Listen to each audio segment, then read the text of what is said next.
डोंगरवर captain मॅकेंटोस यांनी या ठिकाणी नमूद केलेले आहे. हे स्वातंत्र्यापूर्वीपासून या ठिकाणी बालाघाट डोंगर रांगामध्ये महादेव कोळी आणि मल्हार कोळ्यांची वस्ती राहते. परंतु यापूर्वी जी काही शासन यंत्रणा होती ती मुख्य जातीची नोंद करत होती.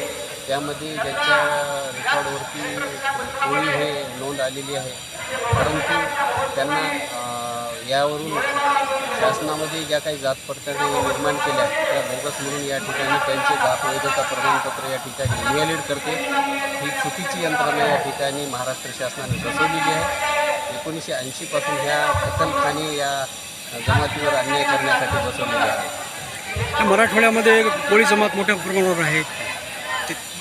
या ठिकाणी 1971 मध्ये जी काही जनगणना झालेली आहे त्या जनगणनेनुसार या मराठवाड्यातल्या जमातीची लोकसंख्या या ठिकाणी गृहीत धरून या ठिकाणी 25 विधानसभा व 4 लोकसभा या ठिकाणी आरक्षित झालेल्या आहेत. परंतु ज्यावेळेस या ठिकाणी जे काही केंद्र सरकार आणि राज्य शासनाचं जे बजेट असते आदिवासींच्या विभागामध्ये हे या जमातीपर्यंत पोहोचू दिल्या जात नाही.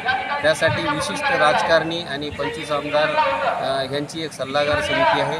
हे बजेट या ठिकाणी हे वाटून खातात आणि या इतर जमातीपर्यंत हे पोहोचू देत नाहीत आणि त्यांच्यावरती त्यांना जात वैधता व जात प्रमाणपत्र मिळण्यासाठी असंख्य अडचणी या ठिकाणी निर्माण करून त्यांच्यावरती अन्याय करतात. हे या ठिकाणी संविधानाच्या कलम 341-42 नुसार हे या ठिकाणी